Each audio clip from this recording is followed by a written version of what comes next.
So as I start to tell you the story of my flight around the world and how this incredible opportunity and challenge and what was also turbulence in my life came together, I want to teach you a little bit about that holding pattern first. So when a holding pattern is directed by air traffic control to a pilot who is out there flying along from point A to point B, it's basically because there's an emergency going on either at the airport, like a fire, there's been a plane crash, there's something out of our control, right? Or there's a storm along the path that we can't necessarily get around. So we've got to hold in place, and we're directed to just start circling in the air. There's an oval pattern. Do we have any pilots in the room? I need to see if I'm going to be fact-checked immediately or later.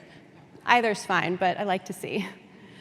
So a holding pattern is this oval, and as you enter, there's all these sophisticated methods of entering. You've got to reduce your airspeeds. You're putting the airplane in a configuration that is so unusual.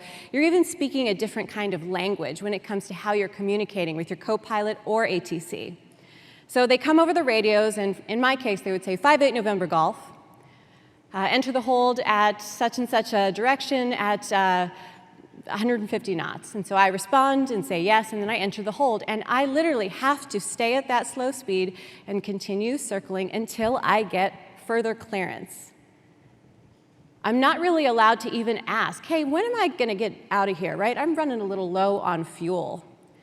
And the time in the holding pattern isn't something that I enjoy at all. In fact, no pilots really enjoy it because you're being put in your place. You're told, we are now in charge, do what we say, and also don't ask many questions. Is this starting to sound familiar to any of us?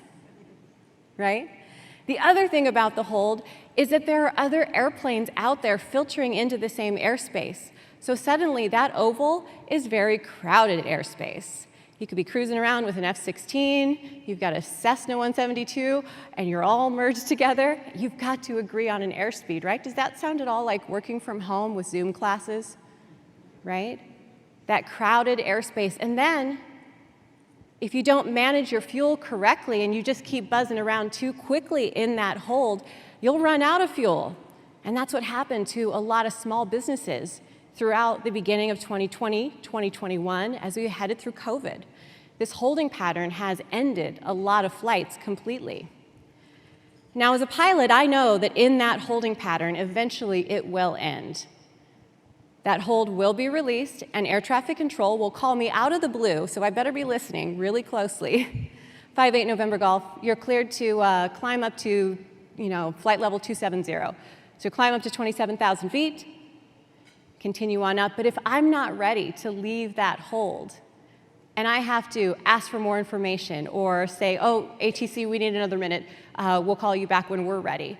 Not only do I delay myself, I also delay the other aircraft behind me, ahead of me, around me.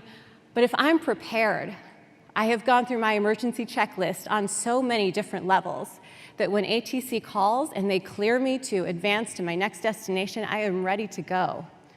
So part of the message that's built into my story today, that it's why I said that I'm so glad that we didn't meet 2 years ago. While of course I'm not glad for any part of the COVID pandemic, I am glad that I can share this part of my message because it took me being placed in a metaphorical holding pattern on the ground, unable to go out and fly like I used to, right? To travel to my speaking engagements and continue my career as well. I was put in that holding pattern and forced to really think, what can I take from this? How can I be really prepared when it's time to start exiting? And I feel like I'm getting there slowly. So I want to share some of those concepts and ideas with you and tell you how to really master the art of navigating the holding pattern.